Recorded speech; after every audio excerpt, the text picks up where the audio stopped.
Boa noite. Primeiro, queria agradecer o convite. A gente está muito feliz de vir aqui, apesar do dia frio. E agradecer a todos que estão aqui nesse dia frio, que para vocês não deve ser tão frio quanto para a gente, né? Obrigado, eu sou o Thiago. Ele é o Lula, você se apresentou? Não. Eu sou o Lula.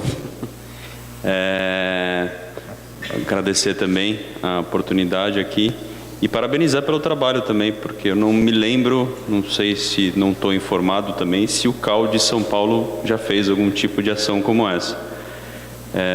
Mas é muito bom para saber, enfim, atualizar todos os profissionais de todos os serviços que a gente pode contar com o Conselho.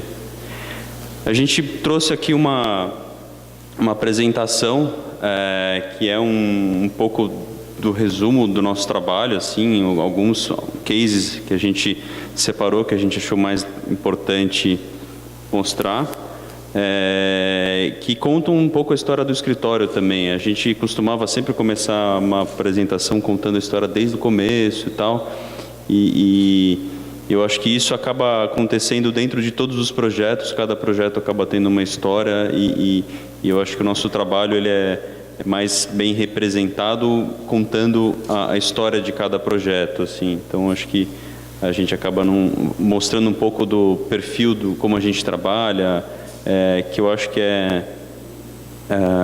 enfim, incentivador, esclarecedor de alguma forma para outros escritórios, que a gente sabe como não é fácil trabalhar nesse mercado, né? Então acho que e também eu acho que aqui tem uma parte não só formados, mas formandos ou recém-formados. Eu acho que o pessoal fica curioso para entender como é que um escritório começa, cria. O Superlimão é um escritório, não é novo nem muito velho, ele tem 15 anos, está fazendo esse ano.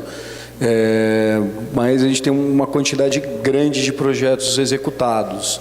E, bom, vamos para os projetos, a gente vai contando. A ideia não tem nada muito formal, então, se quiserem perguntar depois ou antes, a gente vai passar um pouco rápido, porque tem muita coisa. Bom, aqui contou um pouco dessa história, né? Eu sou arquiteto, o Lula é arquiteto e engenheiro. A gente começou o escritório, a gente tinha um sócio que era um designer de desenho industrial, e a gente tem um quarto sócio que é o Antônio, que é cuida do nosso comercial, assessoria, enfim, e hoje ele é também quase arquiteto também por osmose ali.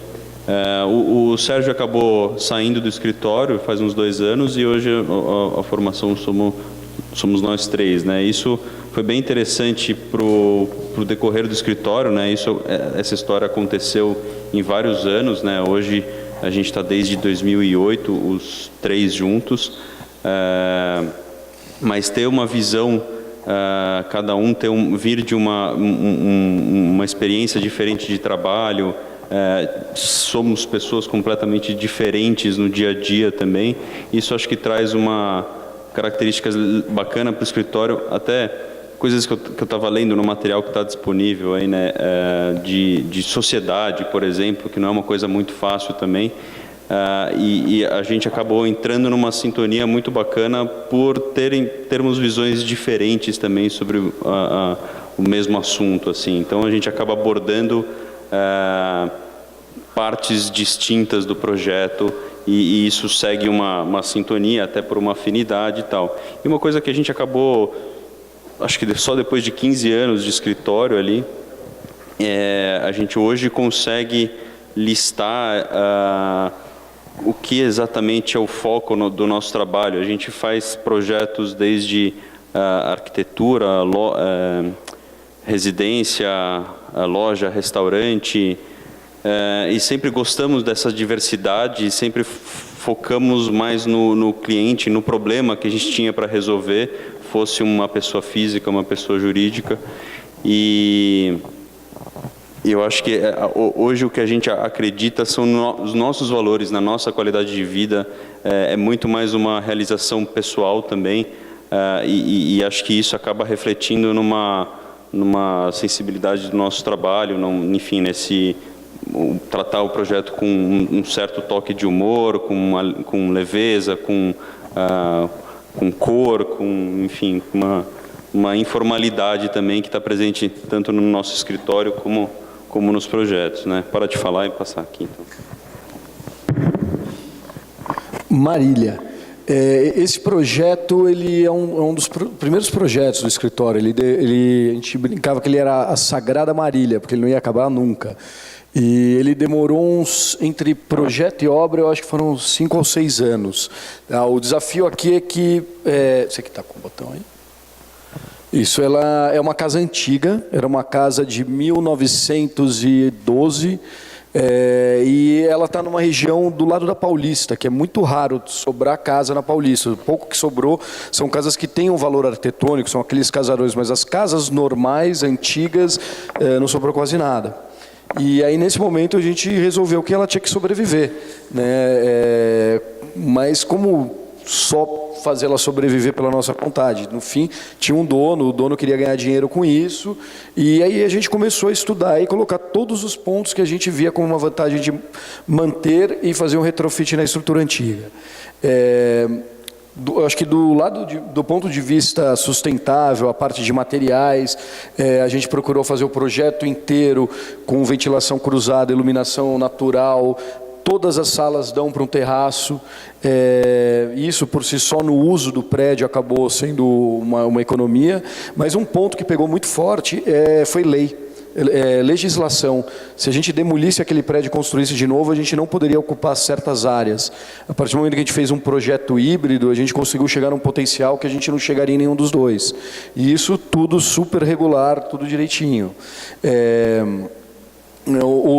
Então, basicamente, o que vocês estão vendo de tijolo é a casa antiga, que tinha 2 andares mais um subsolo.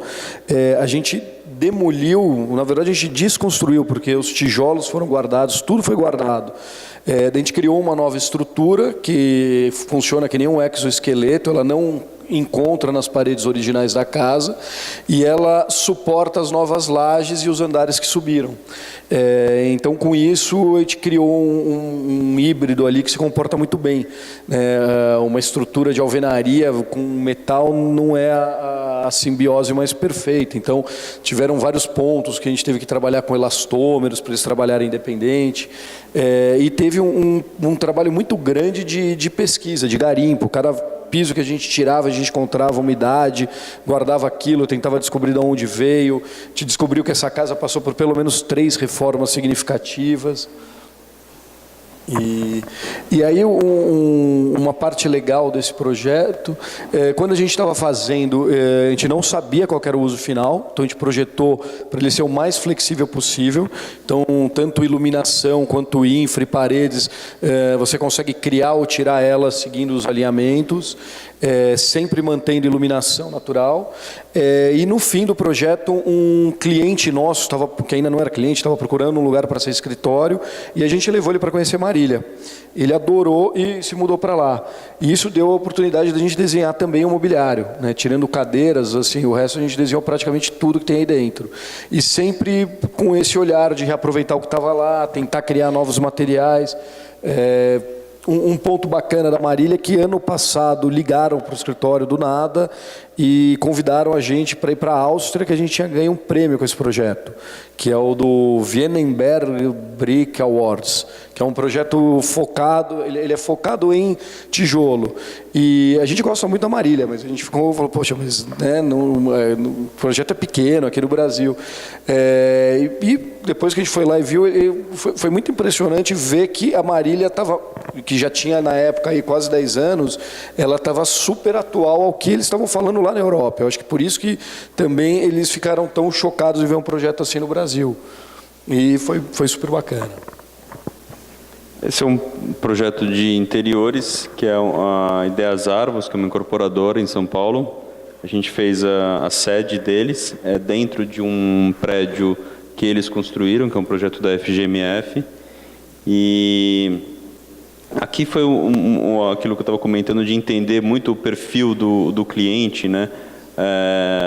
A gente, no caso de um escritório, de uma empresa, a gente estuda a fundo os processos da empresa, os departamentos, conversa com todo mundo, entende bem a dinâmica da empresa para criar tantos os materiais, né, que a gente vai propor, como o uso dos espaços, né? Então aqui é uma galeria na entrada, né, que tem o trabalho, que é o produto que a Ideias Arvos vende, que é a arquitetura, né?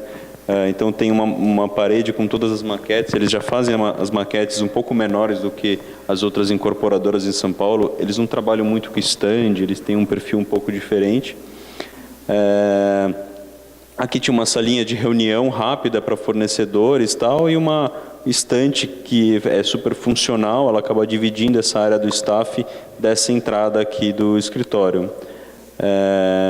Aqui à direita tem um bloco de banheiros e impressoras e tudo que a gente precisava esconder numa caixa, a gente acabou colocando num volume na marcenaria ali. E o espaço tinha um pé direito super baixo, com uma laje de concreto. A gente quis deixar isso à mostra, criamos todo um caminho, né, que sai do quadro de luz aqui, distribui pelo ambiente toda a iluminação. E a gente criou com o mesmo sistema de perfilado de elétrica, a gente criou uma luminária num tamanho especial e criou umas placas de absorção acústica aqui. Aí tem um andar de baixo deles, que é um espaço mais colaborativo ali do escritório, onde tem algumas dinâmicas que acontecem aqui num espaço meio com uma cozinha de eventos e tal. Salas de reuniões que ela pode ser integrada, né? Aqui tem uma divisória de vidro e um espaço bem colorido, bem alegre, bem um pouco com a cara dos prédios que eles fazem, as fachadas dos prédios, todas coloridas. Aqui tem a mesa onde tinham os coordenadores, né, da empresa, e do outro lado o staff. Aqui é aquele bloco que eu falei de uma marcenaria.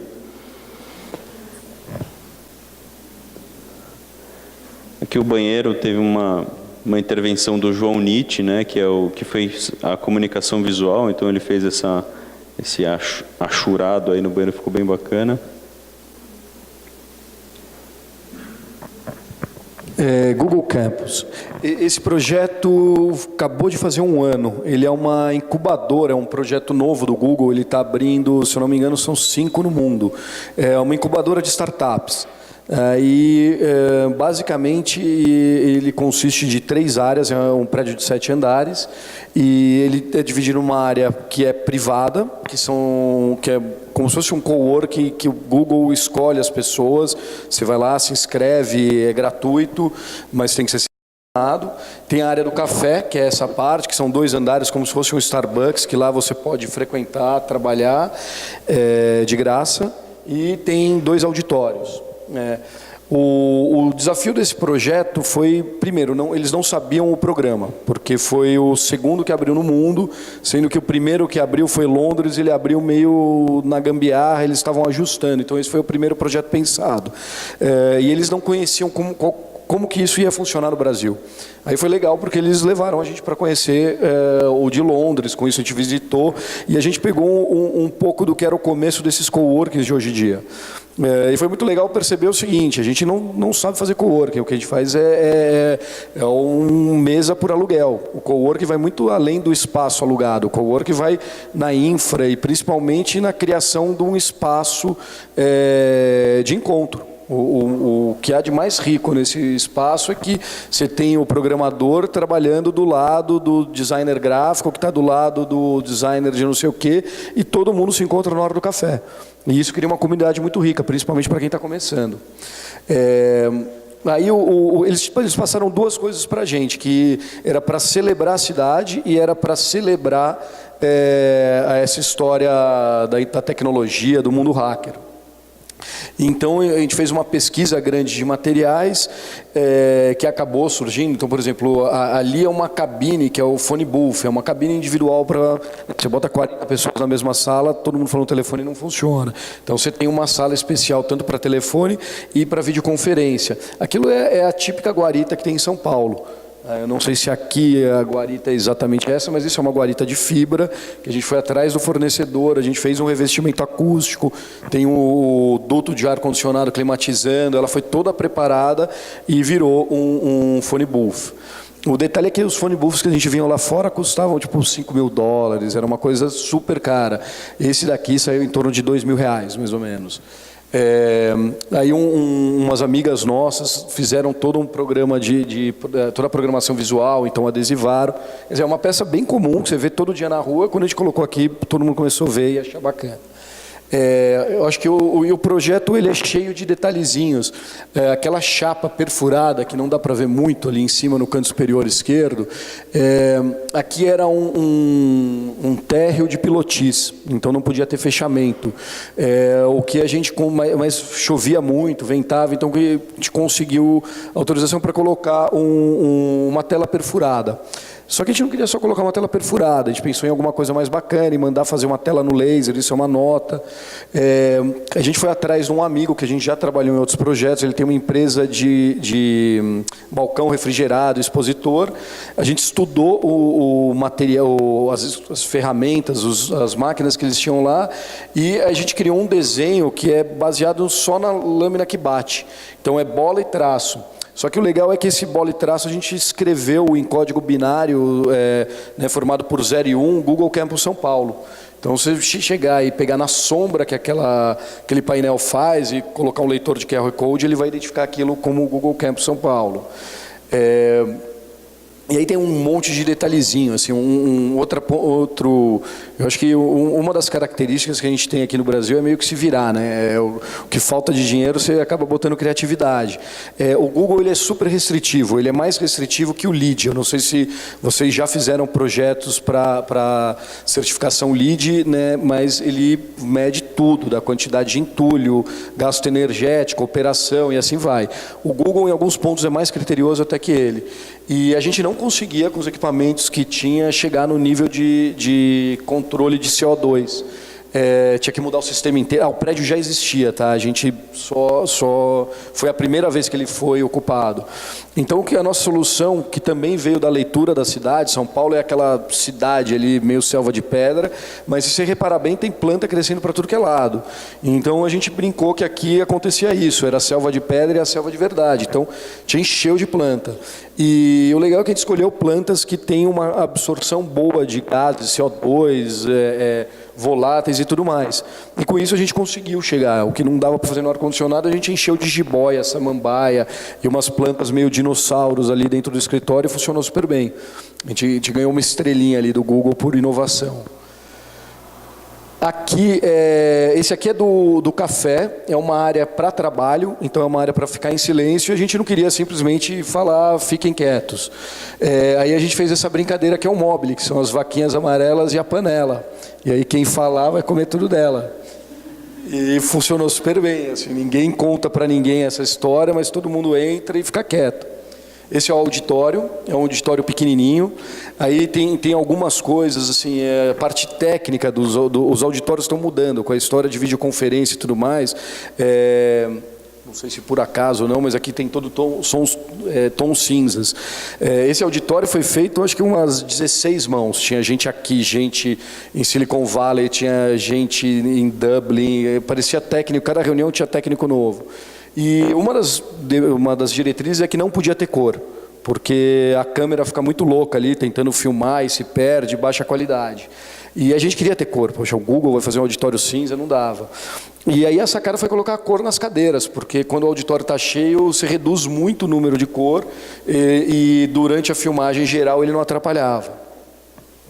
E é um degradê de cores mesmo, não é um efeito da foto. A gente pegou vários tons de tecido, do amarelo até o vermelho, né?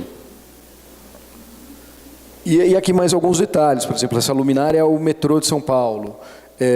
Aqui é uma sala de reunião. As salas de reunião tem uma história legal porque eles pediram para celebrar a cidade e o Google, se eu não me engano, hoje deve ter uns 3 escritórios em São Paulo. Eles já tinham feito tudo. Já tinham usado música, comida, nome de rua, nome de... A gente falou, mas tem que achar alguma coisa. E aí a sacada foi, São Paulo é mais do que São Paulo. São Paulo é feito pelo Brasil inteiro, pela América e até gente fora da América. Então a gente falou, São Paulo é esse polo que agrega. Então nada melhor do que a gente celebrar as festas de São Paulo, que são os povos que criaram São Paulo e os povos que continuam vindo até hoje. Então, cada uma das salas foi uma festa que acontece em São Paulo. Essa daqui era o Carnaval. Na próxima, aquela ali era a Queropita. Essa aqui era o Ano Novo Chinês. A Queropita é uma festa italiana em São Paulo.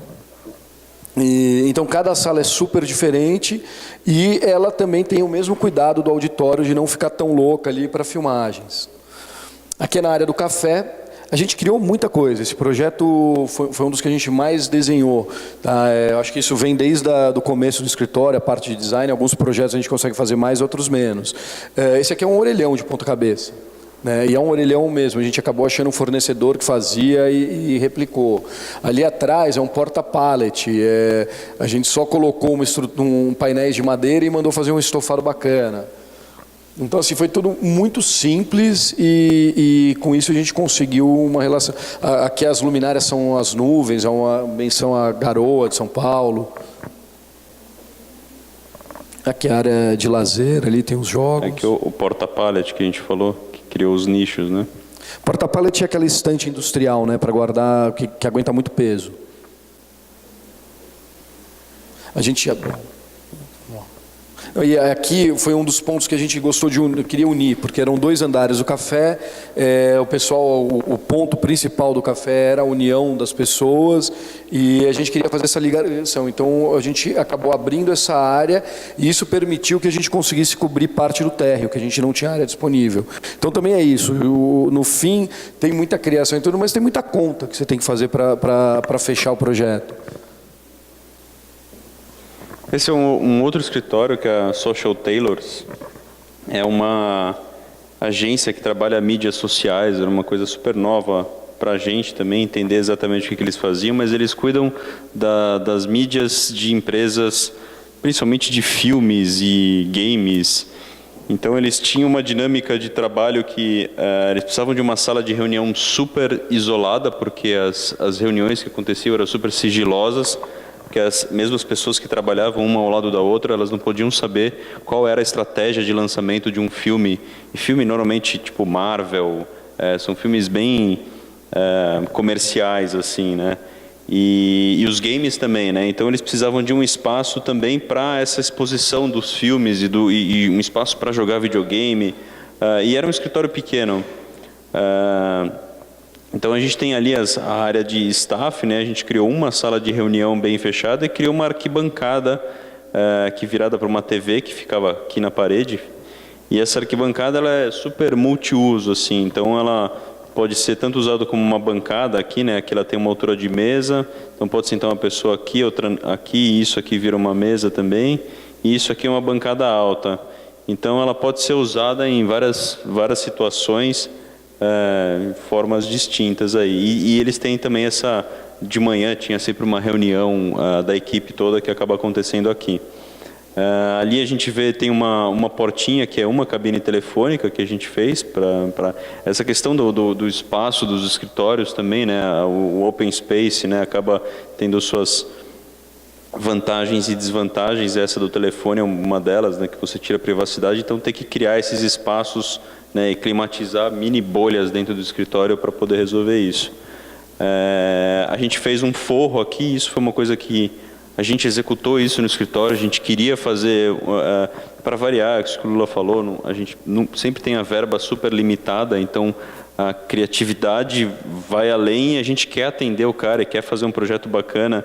E às vezes um forro comercial, um forro já uma solução pronta, acaba não fechando a conta, então a gente tem que partir para alguma solução que a gente vai ter que botar a mão na massa e fazer mesmo. Então a gente comprou placas de feltro já cortadas, a gente ligou direto para a fábrica, comprou essas placas já cortadas, comprou um monte de perfilzinho metálico que encaixou isso, fixou no forro e criou esse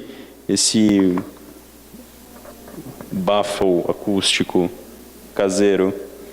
Aqui também a gente se empolgou com a história do feltro, comprou essas placas aqui, ela tinha 2x1, e a gente ficou furando com serra-copo, com diâmetros diferentes, tinham não sei quantos mil furos, atrasou, ficou um péssimo acabamento, a gente ficou dias lixando o feltro para melhorar o acabamento, no fim deu super certo, o cliente ficou super contente.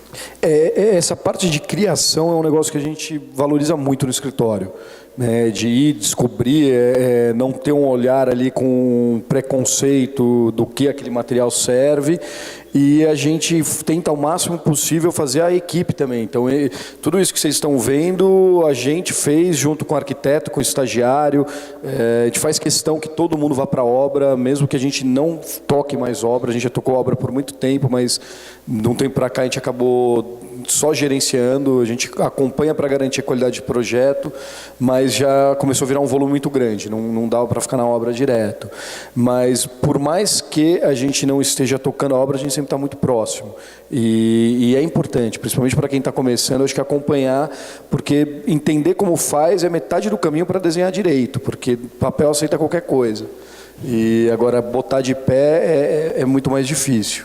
Essas estações de trabalho também a gente desenhou e acabou colocando isso por uma empresa que é a Ricó, que é uma empresa de São Paulo, e eles acabaram executando, o protótipo da mesa acabou virando a mesa desse cliente aí. Aí ele tem a sala de reunião, né? Ela tem um baita de um isolamento acústico aí, um vidro duplo, tem uma cortina que fecha aí quando eles precisam de... Estou voltando. Aqui. O IP. Esse projeto fica no litoral norte de São Paulo, na Praia do Engenho. Não sei se alguém aqui conhece, que é uma praia meio isolada.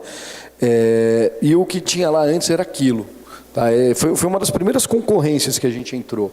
E era uma área de lazer que, na verdade, um condomínio bacana, que, na verdade, ela era o galpão da construtora, mas aí a construtora quebrou e foram embora. No fim, os proprietários transformaram numa área de lazer.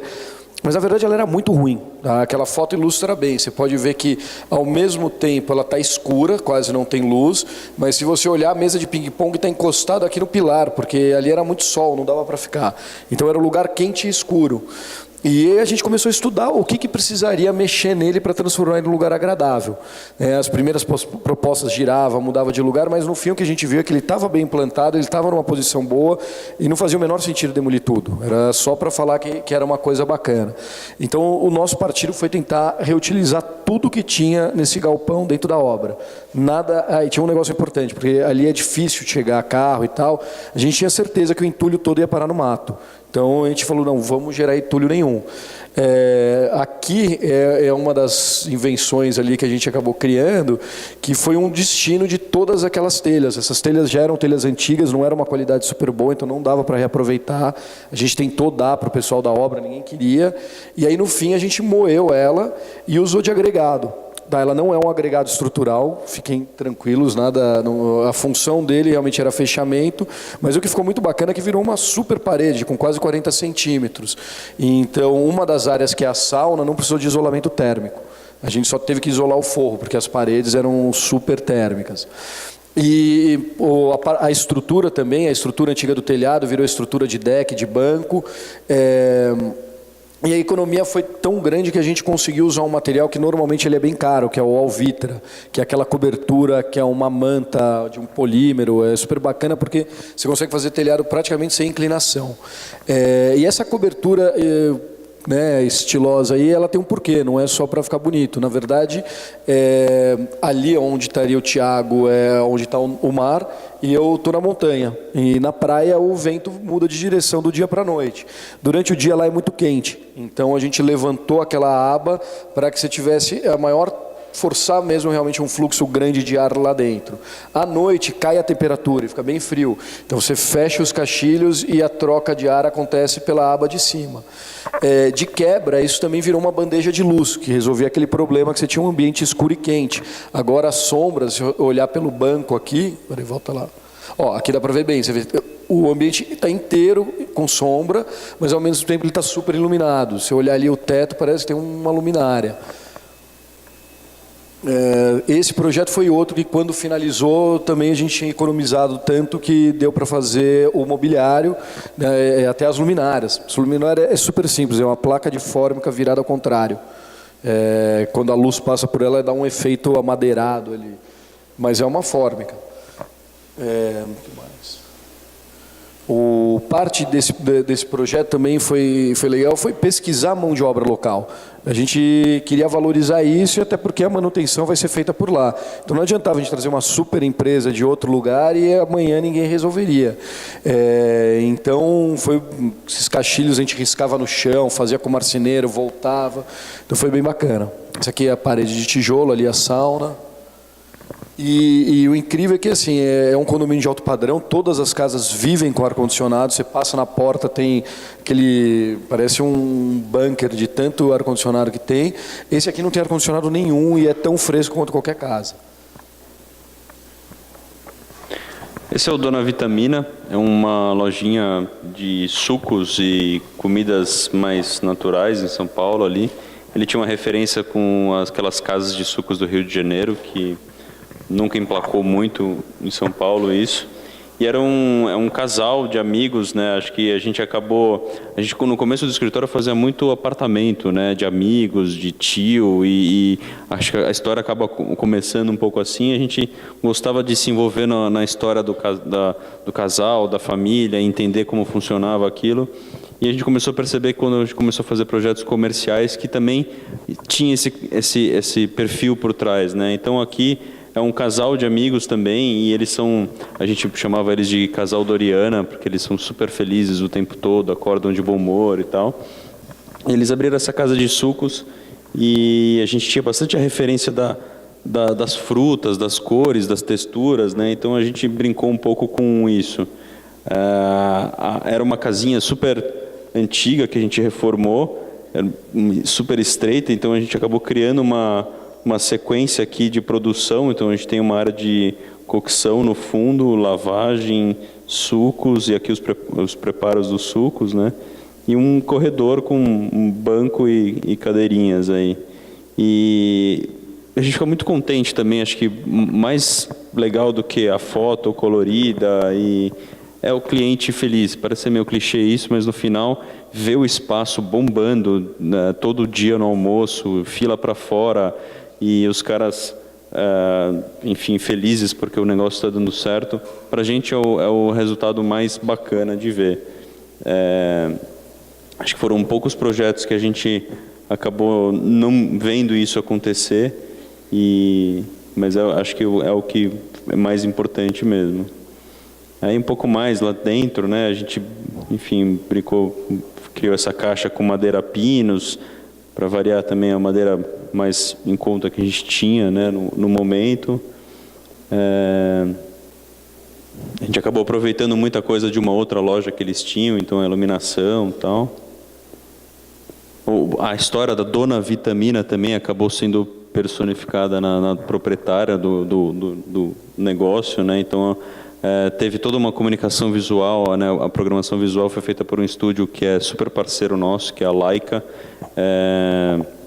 E a gente acabou assimilando um pouco dessa história que eles criaram com a Dona Vitamina, né? Depois, a gente acaba sempre trabalhando em conjunto com o estúdio que está fazendo a comunicação visual, porque acho que isso agrega bastante, né? A experiência que o cara quando entra no restaurante, quando passa, né, quando você vai almoçar ou jantar em algum lugar, a experiência é uma só, principalmente das pessoas que não entendem arquitetura. O cara não sabe que o manobrista não faz parte do seu projeto, ele não sabe que o cardápio ele não faz parte do seu projeto. A experiência é uma só, então a gente faz questão de que isso seja sempre feito em conjunto, né? Feito a quatro mãos. Essa é uma loja, é uma hamburgueria em São Paulo, uma rede que está crescendo pra caramba, que chama Burger. Eles começaram com uma primeira loja, que não era um projeto nosso, e aí eles abriram essa segunda loja na Vila Madalena. O chefe, que é o responsável pelo blend da carne, do hambúrguer, foi engraçado também que eles criaram isso no meio da crise, e acabou dando muito certo o negócio, porque enquanto tinha muita hamburgueria em São Paulo vendendo hambúrguer a R$40, eles fizeram um hambúrguer menor que custava R$18 e do lado de uma universidade, do lado de um parque, perto do Parque Ibirapuera. Então explodiu de gente, né? Porque todo mundo continua comendo hambúrguer mesmo na crise. A questão é que é um pouco mais barato. E ele tem o chefe é um dos donos, né? E ele acaba participando muito do projeto. Então aqui ele queria, normalmente a gente põe a chapa no fundo, né? Escondida numa cozinha, porque é um problema. Então ele queria que a chapa fosse no meio do restaurante. Bom, a gente ficou super preocupado, criamos uma baita de uma coifa em cima dela, pintamos de amarelo, assumimos a coifa na história aí. E é muito interessante porque você vê, eles, para ter esse valor super justo, né, do sanduíche, eles têm uma operação também super enxuta ali, não tem lavagem, é tudo descartável, então é muito rápido, é muito dinâmico, você chega, senta, em 10 minutos o negócio está na sua mesa, você come, em 20 minutos você já levantou e foi embora. Então a experiência é muito rápida também. Então aqui a gente acabou criando, era um espaço vazio, né, um pé direito alto, então a gente não queria que as pessoas ficassem perdidas nesse espaço. A gente criou algumas estruturas que funcionam como caminhos de elétrica, iluminação. A gente não queria trazer as luminárias desde lá de cima ou usar uma luz que fosse muito forte, que ofuscasse as pessoas. Então a gente trouxe um pouco, fechou um pouco o ambiente, né, nas mesas, né, com uma estrutura só que ela vai passando de mesa em mesa, levando tomada, levando som, levando iluminação, um tratamento acústico no forro, né, porque a gente sabia que isso ia ter um movimento grande. E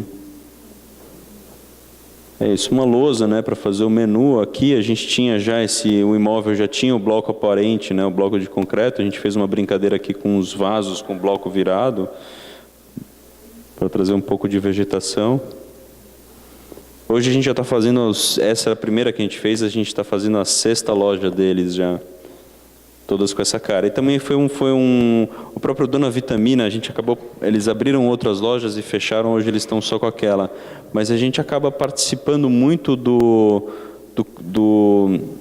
crescimento do negócio, de gerar o negócio, criar uma marca, criar a experiência. Quando a gente entrou na primeira hamburgueria deles, ela era muito parecida com todas as outras hamburguerias da cidade. Ela tinha aquele revestimento cerâmico, metrô, branquinho, tijolinho.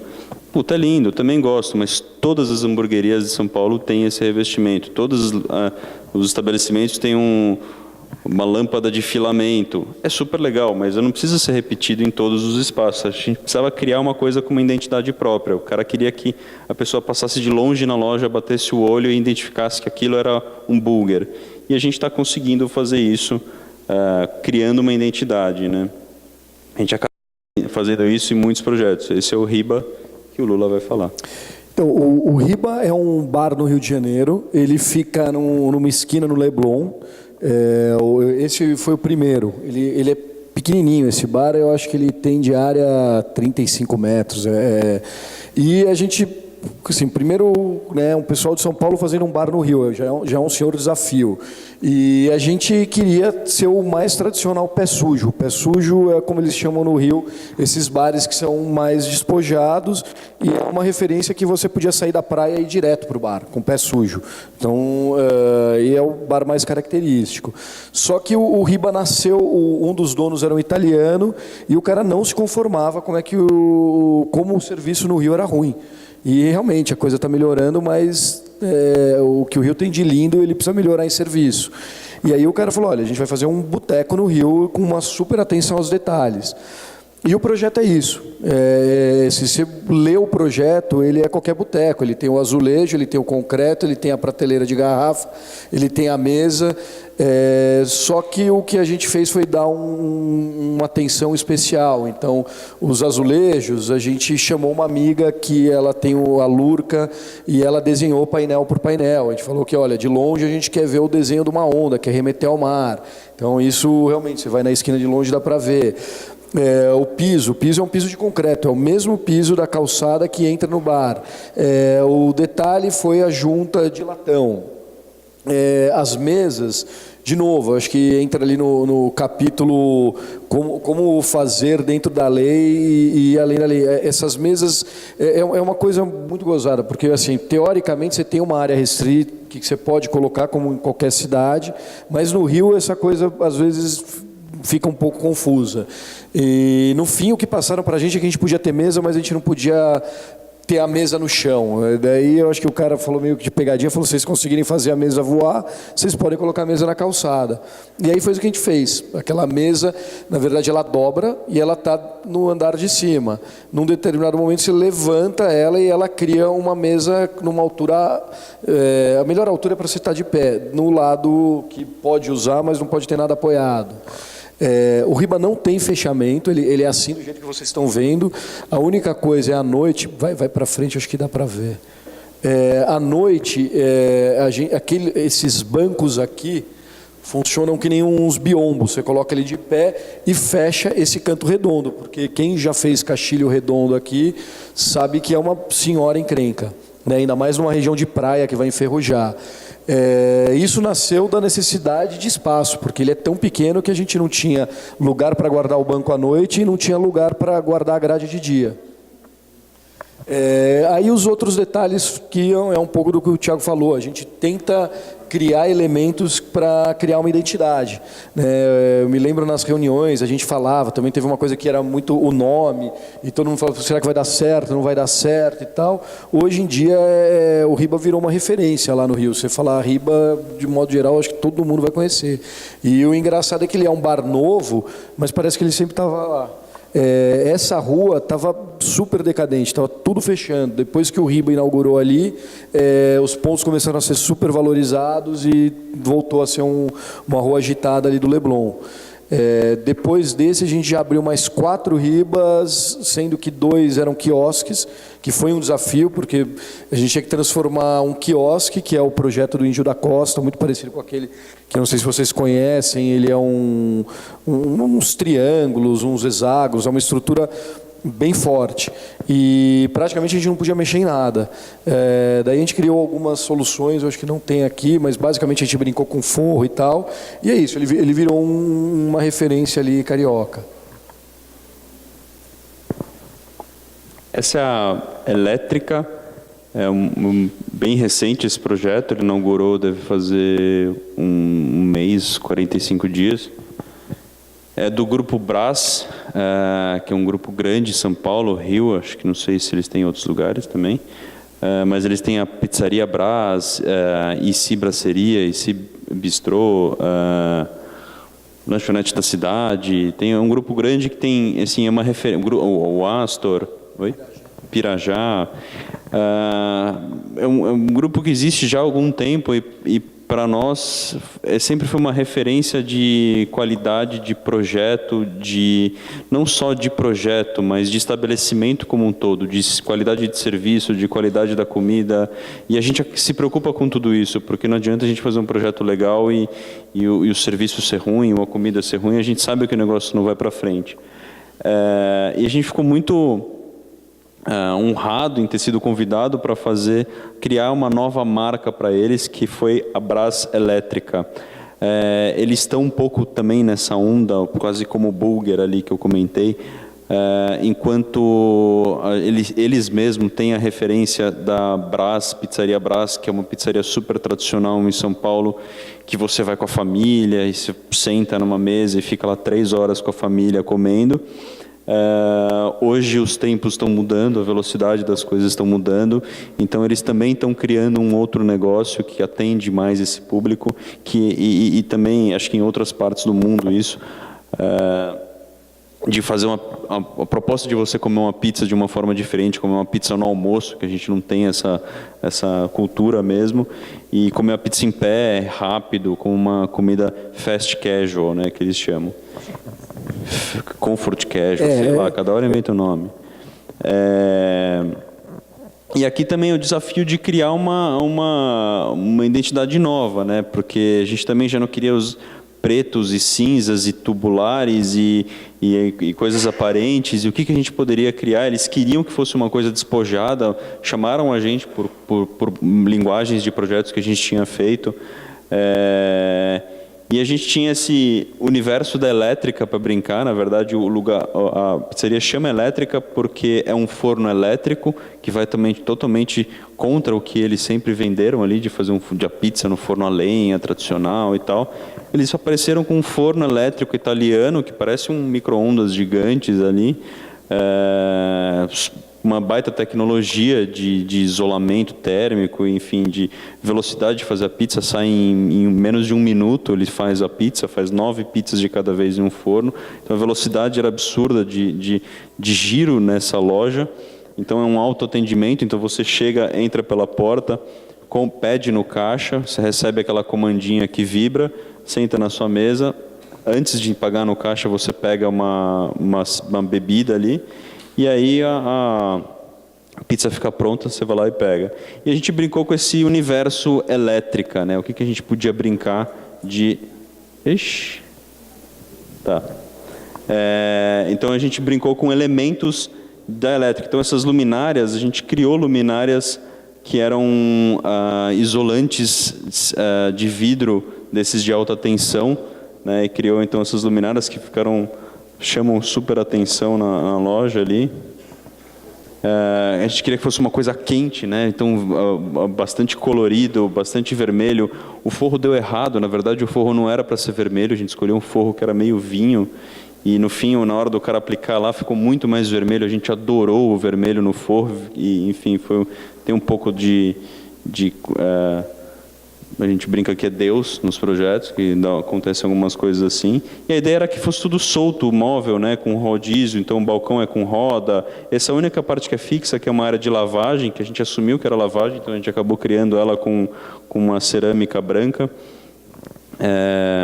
E tinha uma questão de projeto, que volta lá na outra, que era o seguinte, eles chamaram um pizzaiolo de Nova York, ganhou como um dos 10 melhores do mundo para criar. E a gente, projeto correndo, tinha que inaugurar e não chegava no veredito do layout.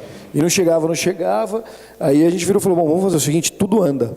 Então, se você reparar, todas as peças são modulares, tirando essa que nem o Thiago falou, inclusive os fornos, com rodinha. E a infraestrutura vem de cima.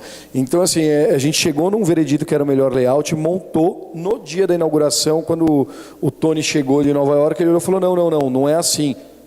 Remontou o layout inteiro ali em 2 horas. Então, assim, às vezes você também, além de tudo, você tem que aprender a lidar com prazo. Se a gente esperasse o veredito, não só não ia chegar, como quando chegar, ia chegar errado. E aí a gente ia ter uma pizzaria com forno de tijolo no lugar errado. Entendendo que não tinha tempo para decisão, essa solução saiu. E o legal é que isso aí virou a marca da elétrica. As próximas vão nascer já com essa cara. Então, seja um food truck, seja um evento, ou seja lá, você vai identificar esses elementos. A ideia é que isso virar uma marca nova, eles vão crescer e expandir isso para outras lojas, né? A gente está participando disso. Firma Casa é uma loja que a gente fez, já foi em 2011, foi concluída. A gente fez isso em parceria com os irmãos Campana, era uma das primeiras lojas de design da Gabriel.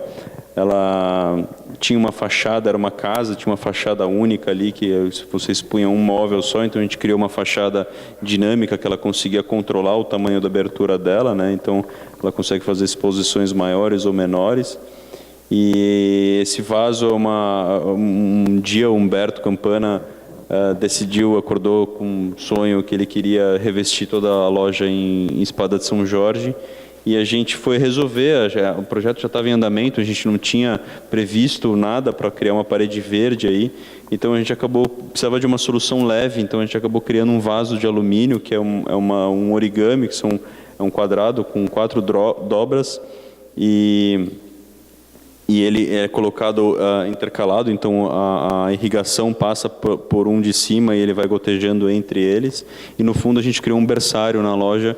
Então, conforme a espada de São Jorge vai crescendo, ele vai para esse berçário, ele abre em 2 partes e separa em vasos diferentes. A espada de São Jorge, ela cresce muito rápido, ela quase dobra a cada ano. E então ela não é difícil você ver uma espada de São Jorge em parede verde. E aí o desafio foi criar esse sistema. O legal do alumínio é que ele deforma, mas ele não estraga. Então você consegue tirar, aproveitar e dessa forma a fachada sempre está bonita. Ela nunca precisa, a manutenção é constante. Então nos nossos cálculos, uma fachada convencional, ela, a cada 2 anos eles paravam para manutenção. Aqui é de dentro para fora, então a gente vê os vasos também de dentro para fora. A parte da frente da loja é uma galeria, e essa parte com o pé direito mais baixo aqui é a parte da loja, né, dos produtos que estão à venda, né? Então é toda a loja toda flexível, né, calhas no piso. A gente fez um projeto de piso aqui, então a ideia é que pudesse entrar um trator aqui para uma exposição, se quisesse. Então tem um piso de concreto aí enorme. Essa é uma outra loja. Fernando Jäger, pronta entrega, na Pompeia. Era uma casa super antiga, era uma casa de uma família, depois virou uma escola, e ela tinha esse piso elevado aqui. Casas antigas têm esse piso aqui também, deve ter bastante isso para te proteger da umidade. Então a gente tinha aí 1,20 m abaixo do piso, e a gente, quando foi visitar o imóvel, a gente acabou entrando embaixo por uma entrada na lateral da casa e foi explorando isso com lanterna, se rastejando embaixo do chão ali, e falou, pô, vamos usar esse espaço, vamos integrar esse espaço com a loja. Aqui é a parte externa, a gente criou uma rampa aqui com acessibilidade para o fundo. Então aqui é o nível, né? Então a gente ficava se rastejando e passava por essas portinhas aqui. A gente saiu imundo daqui de dentro. E aí a gente decidiu tirar o piso e aproveitamos toda a madeira do piso para... A gente precisava criar aberturas, né? Como é uma loja de móveis, a gente precisava criar espaços, criar de alguma forma o pessoal enxergar o próximo espaço. A gente não ia conseguir criar um espaço amplo, mas a gente conseguiu, até porque algumas paredes acabaram caindo, né, nessa demolição. A casa era super antiga, alvenaria estrutural, então conforme a gente foi demolindo esses vãos, a gente tinha que ir estruturando isso. Tiramos o estuque também, então criamos um revestimento na telha lá em cima com uma madeira bem clara e iluminamos tudo isso. E o legal é que assim, originalmente a gente ia fazer isso com estrutura metálica, mas nessa exploração do subsolo a gente achou umas vigas de peroba gigantescas. Isso aqui não existe mais. E aí a gente usou essas vigas, conversou com o calculista, o cara super aprovou a ideia, porque a estrutura do resto do telhado já era madeira, então a gente continuava só tinha uma interface aqui com o concreto, e acabou virando um super detalhe. O material, de novo, continuou, deu uma sobrevida. A gente tem um problema de jogar coisas fora. Acho que você já deve ter percebido. Aqui é a parte do fundo, que é um estoque, que é um galpão de estrutura metálica, que tem essas portas pivotantes aqui. Mas como é a pronta entrega, o estoque é visitável, o estoque faz parte da loja também. Tinha uma brincadeira interessante, que aqui está o Sesc Pompeia, né? Tem 2 prédios neoclássicos horrorosos aqui do lado, então a gente acabou deixando uma janelinha só que emoldura o Sesc Pompeia aqui. Então você vê só a torre ali da Lina. Essa é Star Móveis, é uma loja na Gabriel também, era um imóvel bem sem muita personalidade ali, e era um reposicionamento da marca também. Ele é uma marca estavam num outro shopping em São Paulo, eles queriam abrir uma loja na Gabriel, em São Paulo. Então, estavam abrindo com uma nova proposta. E aí a gente acabou criando uma fachada. A ideia era criar uma pele em volta de uma fachada que tinham várias janelinhas, né, várias aberturas. A gente acabou criando uma abertura maior para conseguir expor móveis maiores. A gente estudou aqui um melhor lugar para conseguir abrir isso, porque tem uma árvore aqui na frente, então a gente achou melhor aqui. E as outras a gente acabou deixando atrás de uma pele, que a gente acabou sugerindo numa primeira proposta um hexágono, porque ela se comportava bem com a forma curva e reta. No fim a cliente adorou e o hexágono acabou virando o logo da loja depois, a partir daí. Deu um resultado bem diferente. Por dentro a gente desconstruiu tudo, né? Enfim, tiramos o forro, já tinha umas vigas aparentes. A gente criou uma luminária, né? Então a gente já tinha um ponto de elétrica no meio, a gente criou uma lumináriazinha que prende na viga metálica e ela sai com um fiozinho colorido, daqueles fiozinhos de tecido, e prende na viga aqui. Aqui são alguns detalhes. A gente acabou colocando uma porta de container, porque a gente fechou, tinha um piso de vidro na loja aqui. era um vão aberto, mas ela precisava dessa área. A gente fechou isso com vidro, a gente criou uma porta de container para subir com um mobiliário pela parte de fora. Essa é a Carbono? Fala um pouco da Carbono. Bom, isso foi uma sequência de lojas de design, né? A Carbono é uma delas. Depois da Firma Casa, a Firma Casa ganhou um prêmio e aí, não sei se vocês conhecem a Gabriel, que é onde tem as lojas de design, aí a gente começou a ser muito chamado para isso. E é legal que com isso a gente acabou conhecendo vários designers. O desafio da Carbono era, assim, primeiro, Carbono, a gente queria associar a marca e aí a relação foi o queimado do carbono. E a gente pesquisou, achou uma técnica japonesa que eles queimavam a madeira como uma forma de proteger de novos incêndios. Depois até isso foi útil, porque deu uma chuva, quebrou esse neon, ele deu um curto, ele pegou fogo, mas o fogo não propagou porque já estava queimado. E a brincadeira, assim, então virou uma fachada super sóbria no meio da Gabriel, que tem um monte de loja colorida, e a gente precisava de alguma forma chamar atenção. A gente criou esses planos. Esses planos, eles se movimentam com polias e contrapesos, de verdade. A gente realmente ficou ali testando e criando, e a ideia é que a fachada mude a cada vez. Então, no fim, eles acabam não usando tanto, eles sempre querem deixar tudo aberto. Mas era para cada vez que você passasse ali na rua, uma hora você vê o amarelo, e aí você coloca o sofá ali, e assim vai mudando. Internamente tinha um desafio que é um mobiliário para casa, então a gente não queria criar aqueles cenáriozinhos como uma loja típica ali de design, mas você tinha um problema, por outro lado, também de peças, porque uma peça é maior, outra é menor, então a hora que você travava o chão, você acabava forçando que aquele canto só entra peça grande. Então a gente fez um grande mosaico em que os materiais vão se complementando e cada vez que um material encontra com o outro, ele muda para outro material e virou uma saladona. Então ele pode colocar o que quiser que vai estar sempre desalinhado, não tem que se preocupar com alinhamento. No fim a gente também conseguiu colocar um telhado verde de uma maneira bem econômica. As polias aqui na fachada. Essas polias também vieram de uma caçamba. Essa é a loja da Ricoh, a gente fez só a fachada dessa loja, uma fachada enorme na Avenida Brasil, super movimentada em São Paulo.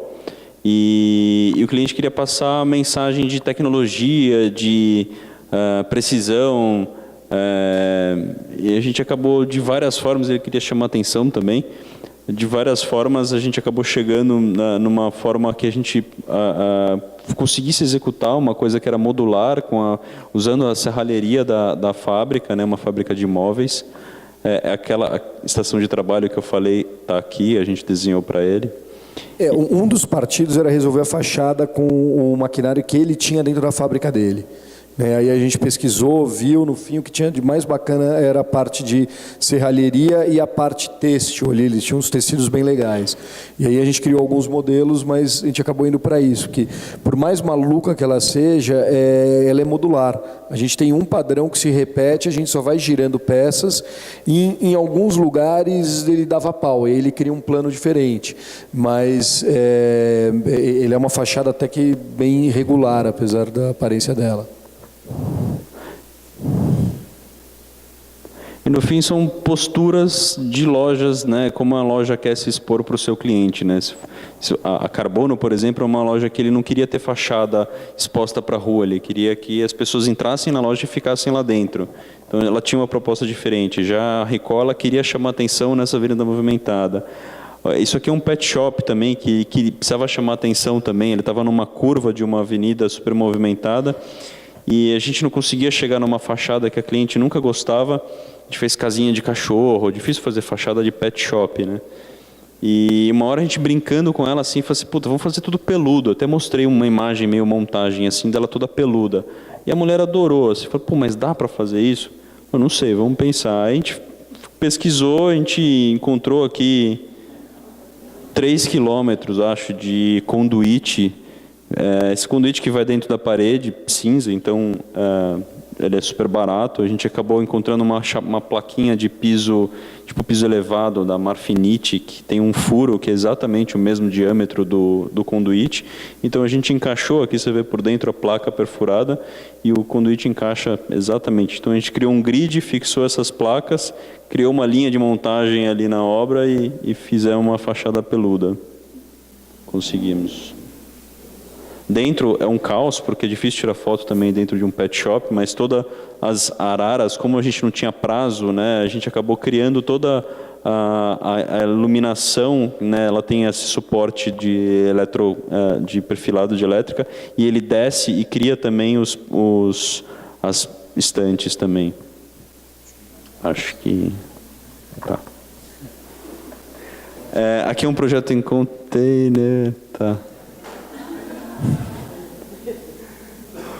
Pode falar desse?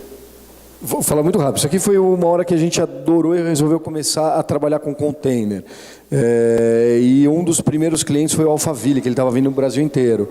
A brincadeira aqui foi criar um container tropical, porque a maioria dos containers eles copiam modelos europeus, então você depende de ar-condicionado e tudo o dia inteiro. Então a gente trabalhou com os mesmos elementos que vocês viram ali na praia e criou. E o legal é que essa unidade eles implantavam assim que eles iam começar um novo empreendimento, e tudo que você está vendo ia dentro dos containers. Então eles desmontavam, né, isso é um problema de construtora, porque eles faziam um super stand, demolem e jogam fora. Aqui ele reaproveitava. Então esse container aí está rodando o Brasil.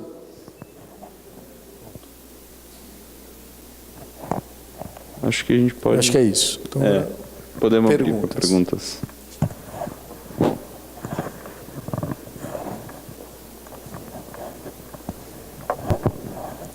Bom, vocês falaram sobre uma frase que me chamou a atenção, né? Cada loja tem sua postura. Essa palavra postura, né? Esse termo. Eu queria elogiar demais a postura de vocês em relação à arquitetura, ao cliente, à cidade, até ao uso, sabe, ao usuário do espaço. Eu sou super fã do trabalho de vocês, né, pessoalmente, vocês sabem. E, em nome da Associação de Arquitetos de Interiores, eu quero parabenizar muito vocês por quanto vocês colaboram para o papel da arquitetura de interiores, sabe, para a importância que isso tem. Quanto o projeto de vocês, o interior está intrínseco com a edificação, com o usuário, com a cidade. Então, mesmo tendo o apelo comercial, o apelo no sentido do briefing, o que vem do cliente de vocês, como vocês conseguem transformar isso, sabe, adequar, harmonizar tudo, isso fica tudo conectado, sabe, não é alguma coisa à toa, o material tem o porquê, o resgate daquela edificação, daquela história. Eu acho muito válido, eu acho um exemplo ótimo. Eu acho que quando a gente conhece os processos e entende também, a gente consegue entender e não julgar visualmente, mas entender realmente o objetivo por trás, né, a alma do projeto de vocês. Eu parabenizo muito vocês por isso. Eu acho que é um exemplo muito legal para quem está vindo e para quem já está aí há muito tempo, né, esse olhar que vocês têm. Eu acho que tem muito valor. Parabéns. Obrigado. Eu acho que uma coisa que a gente fica um pouco incomodado às vezes é quando tentam rotular um pouco o que a gente faz. E o Superlimão tem um estilo industrial, ou tem um estilo descolado, e a gente acaba não se encaixando muito nisso. Pô, não fiz isso pensando em industrial exatamente, mas tudo bem se ficou com a cara industrial. Mas é que acho que a gente, né, como eu comentei, depois de 15 anos a gente conseguiu listar, né, os nossos valores e o que a gente acreditava e tal. E era muito assim, não ter preconceitos. Vamos lá, a gente não faz qualquer coisa, mas as pessoas já chegam na gente por alguma coisa que a gente já fez, né? Eu acho que talvez por essa postura também de... outro dia chegou um arquiteto, a gente está fazendo um apartamento interiores de um arquiteto que só faz projetos de prédios neoclássicos. Eu não entendi por que o cara chegou na gente, mas, vamos fazer, vamos entender o que ele está buscando no nosso trabalho e como a gente vai fazer essa leitura da vida dele, de como ele... E está sendo um trabalho super curioso, diferente. Então, acho que assim, sem preconceitos, a gente não faz muito o que a gente não gosta, né? A gente tem um pouco de... A gente bate o pé um pouco, né? Não gostamos de usar materiais que imitam outros materiais. A gente gosta de usar materiais verdadeiros, usar madeira, usar pedra. Tem sido cada vez mais difícil isso. Não, na verdade a gente usa qualquer material, mas como ele é, né? A gente não usa um plástico que imita pedra, não imita uma cerâmica que imita madeira, mas a gente usa cerâmica, usa madeira, E também a gente é bem chato, a gente não faz qualquer projeto não. Acho que se o projeto não tiver algo que a gente se identifica, a gente já recusou muito projeto, indicou outras pessoas, porque eu acho que o melhor caminho para você fazer uma coisa ruim e ser ruim para você, cliente, é você pegar uma coisa que você não se identifica. Então esse apartamento, o prédio é neoclássico, mas o apartamento não está ficando neoclássico.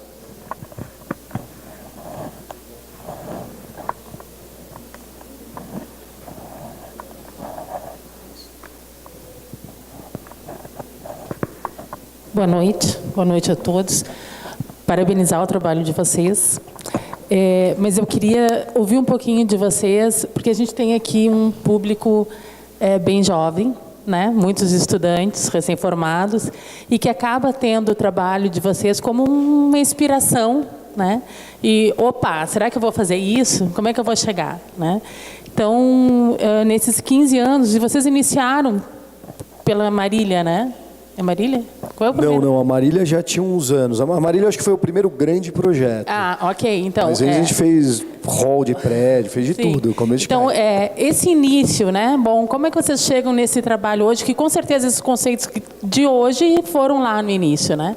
Mas até para o pessoal, para a gente poder ouvir um pouco isso, como chegar nesse nível de trabalho, nesse compreendimento.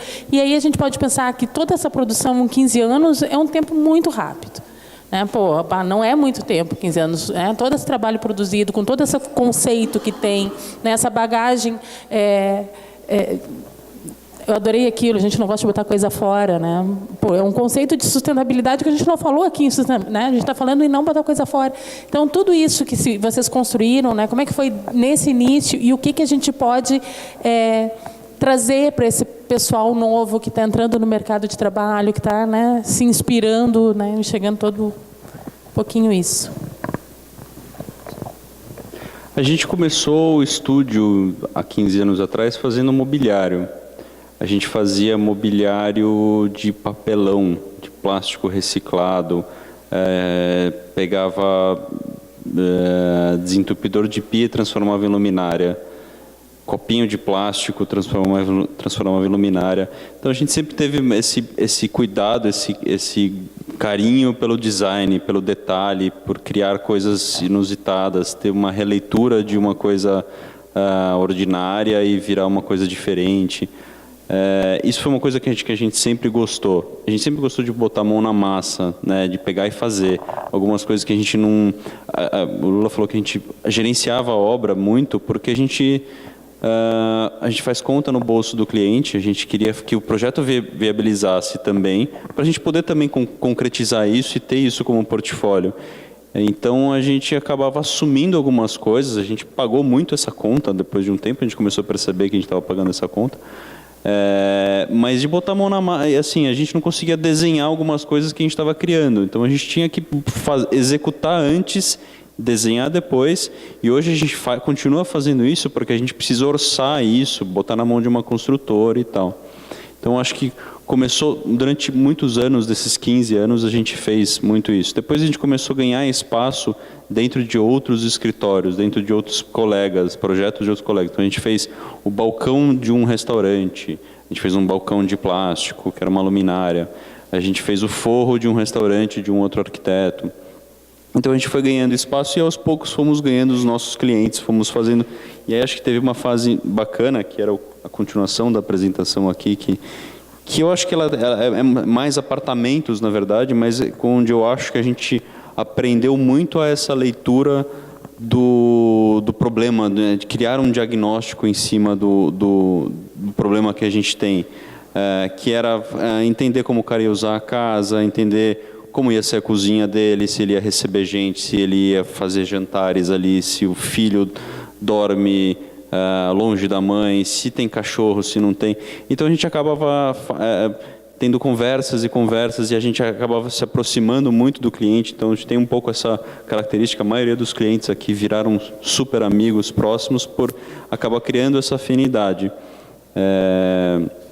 E isso a gente começou a transportar para todos os outros projetos, né? Então, quando eu falo que a gente faz qualquer coisa, a gente não faz qualquer coisa, mas a gente gosta de entender a arquitetura como um problema para ser resolvido e não como o meu portfólio que eu estou querendo criar, entendeu? Com o meu estilo, com minha Na verdade, eu acho que isso extrapola para a cidade, né, em outras escalas, né, quais são os problemas que a cidade tem que precisam ser resolvidos.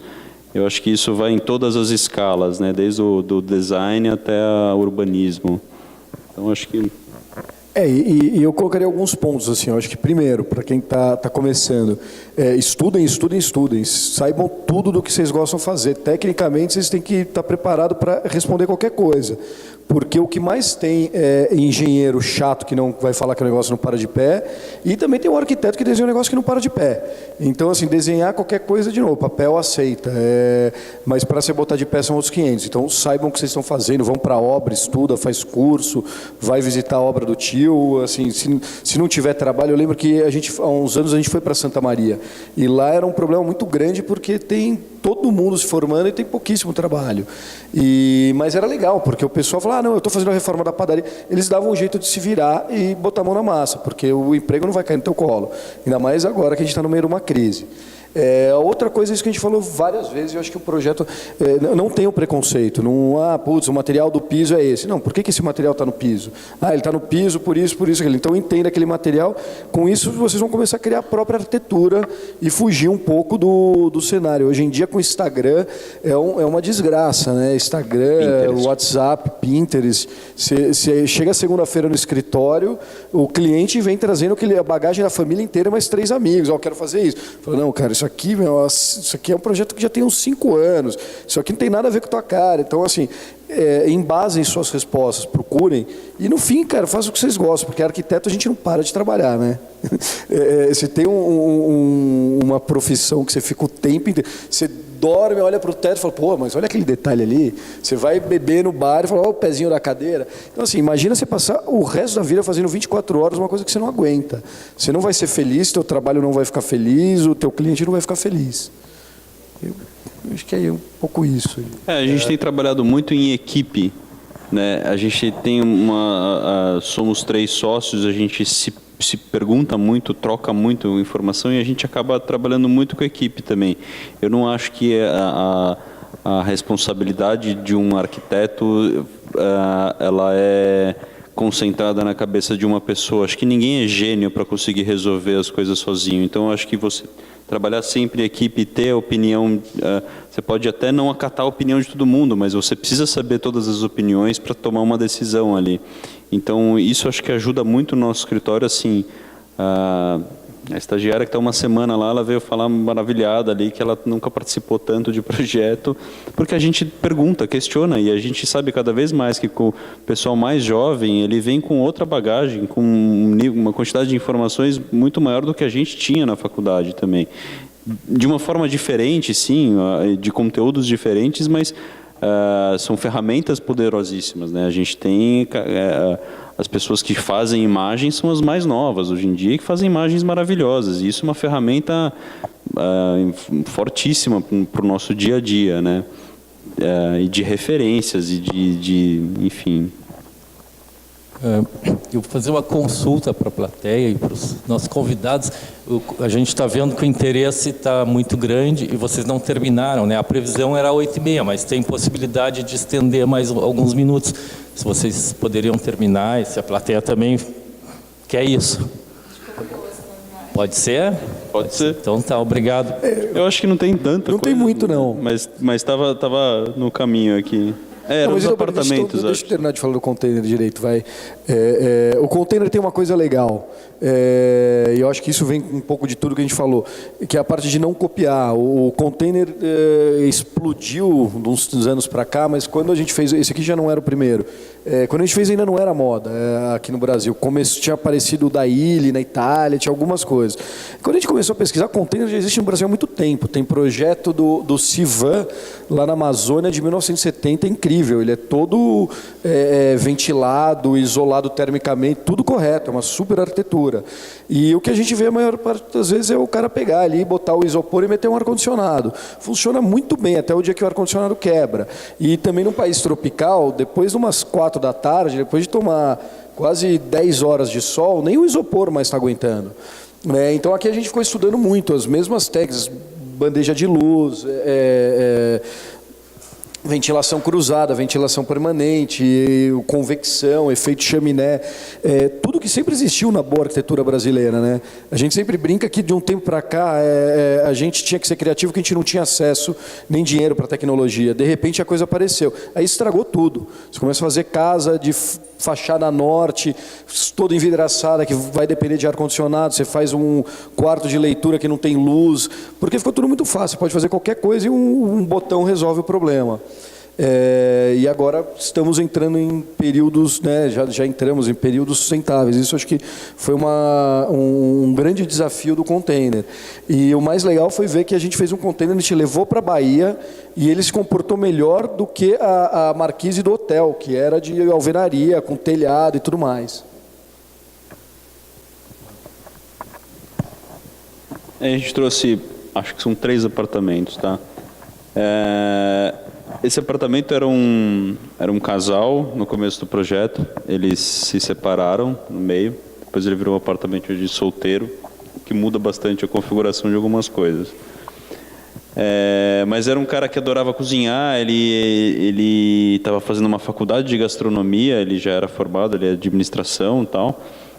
Mas ele comprou um apartamento que a caixa do elevador estava entre a cozinha e a sala. Então aqui a gente tem a sala e aqui um corredor que levava para a cozinha lá atrás. Então a gente não conseguia integrar a sala com a cozinha.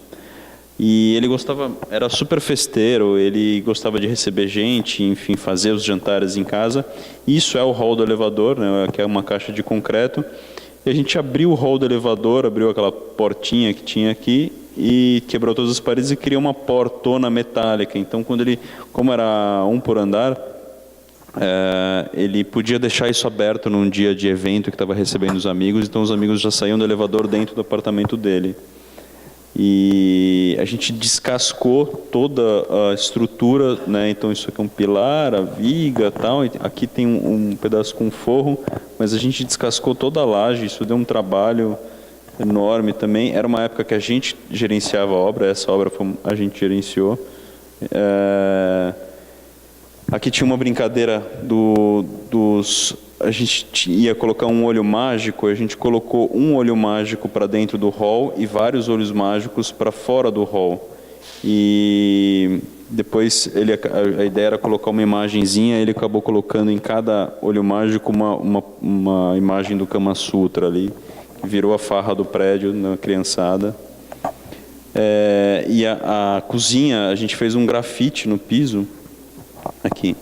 A gente chamou um grafiteiro, fez um grafite, então tinha aqui motivos de comidas, né? Então tem frutas, tem berinjela, tal, meio orgânico aqui. E esse grafite ele passa por um corredor e estoura aqui na sala, né? Para tentar integrar isso, tentar criar esse link para a sala. Aqui a gente desenhou essa estante, a janela aqui é a Ponte Estaiada, lá em São Paulo, então a gente criou uma estante com uma referência à Ponte Estaiada, então ela tem aqui um estaiamento amarelinho, acho que não tem uma foto de perto dele. Que mais tinha de bacana aqui? Era um casal que gostava muito de obra de arte, móveis de design e tal. Aqui é a sala dele. Esse é um outro apartamento, que é um advogado, já mais sério, tal. Ele era o apartamento que ele morava com a família, tinha 3 dormitórios, a gente transformou em um dormitório só. A gente fez uma grande prateleira que dá a volta aqui no apartamento todo. A gente tinha um monte de janelas, as janelas tinham, como eram dormitórios e salas, elas tinham tamanhos diferentes. Então a gente criou uns painéis com tela para uniformizar todas os peitoris aí. E criou um sofá no meio. Então a gente tem aqui uma sala de jantar e um sofá no meio só, que dava para os 2 lados. Então a gente criou um volume aqui, uma marcenaria, que quando ele está aberto, ele funciona como acho que não tem nenhuma foto aqui. Ele tem uma composição aberta e fechada. Ele deu um desenho interessante. A porta também aqui, eram umas portas de correr. A gente acabou criando uns frisos aqui para isso poder subir no elevador, porque não cabia o tamanho da porta no elevador. E era um advogado, o cara bem mais sério ali, então o sofá tinha um tecido todo de risca de giz. A gente acabou pegando um pouco dessas referências da vida dele para do jeito dele. Chegava tudo engomadinho no escritório, com gravata e tal. A cabeceira da cama a gente desenhou toda com capitonê. Ele não queria muito as tubulações aparentes, queria tudo embutido. A gente criou só um requadro aqui no forro, né, para criamos uma área com um revestimento acústico aqui também em cima da sala. Esse era um outro apartamento de um outro casal. Ela trabalhava na área de tintas da Souvenir, sempre chegava no escritório com as roupas todas coloridas, estampadas e tal. A gente abriu um armário dela assim, era um monte de cor o armário dela. E ele era um biólogo, se não me engano, carioca, um cara...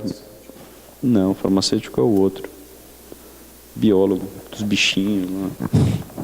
E, enfim, soluções baratas, que enfim, a gente gosta bastante do sistema, né, cremalheira, que coisa mais simples que tem. Você vai no supermercado e compra isso e vira uma brincadeira legal, né? Você cria um movimento com as prateleiras. A gente acabou criando uns módulos fechados para poder guardar mais coisa, que faz mais bagunça.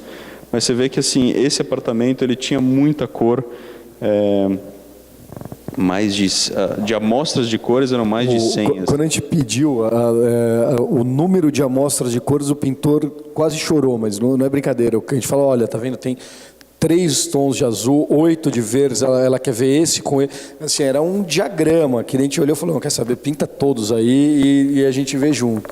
Mas isso é a cara da cliente, né? É a cara da cliente. Assim, eles chegaram com o briefing, era um Moleskine amarelo que eles deram na nossa mão, que acho que eles ficaram uns 6 meses escrevendo o briefing deles naquilo e entregaram pra gente.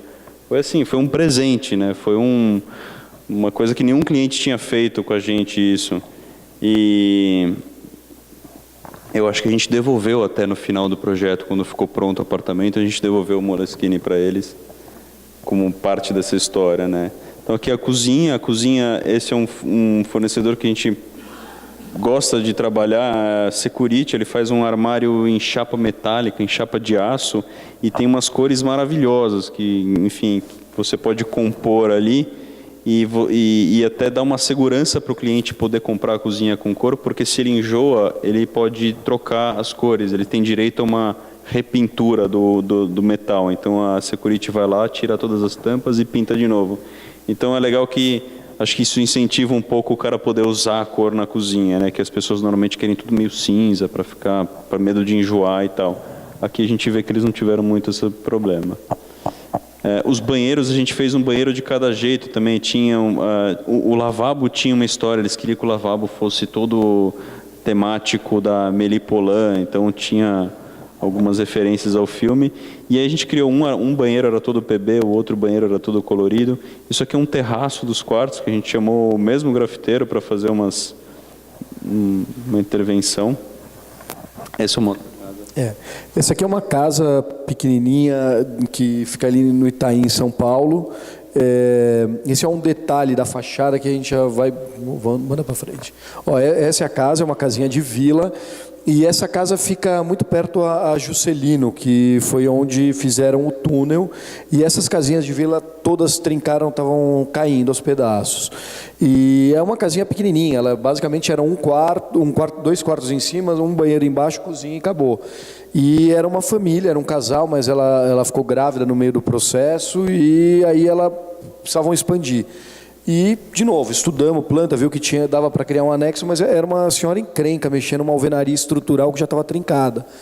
E as áreas novas eram áreas molhadas, são áreas pesadas, também era uma encrenca criar isso. E aí, no fim, a gente resolveu focar tudo isso nesse bloco, que é esse cubo, né, um retângulo, que com isso a gente conseguiu estruturar fora da casa, então para fazer fundação e tudo mais não colocou a casa em risco.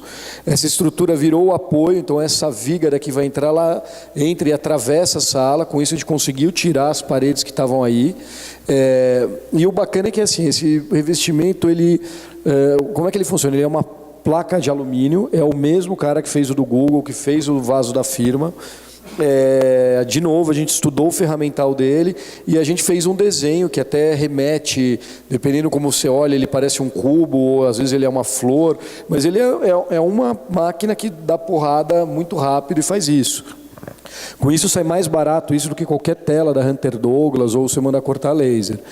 Mas o mais bacana é que assim, essa estrutura que é formada por uma estrutura metálica, uma laje pré, essa fachada de alumínio e por dentro painéis de vidro, saiu com o custo de uma alvenaria convencional. E são elementos caros. Mas isso por quê? Porque desde o começo ele resolveu a encrenca toda. A gente teria que segurar a casa. Então foi uma coisa que solucionou o projeto. E o legal, volta só, que mesmo em inverno e verão, no verão isso vira uma estufinha, se abre tudo, então ventila pra caramba, ele fica super fresco, e no inverno você consegue fechar tudo e ele vira uma estufinha e fica quente. Essa é uma outra casinha, eu acho que é a última aqui.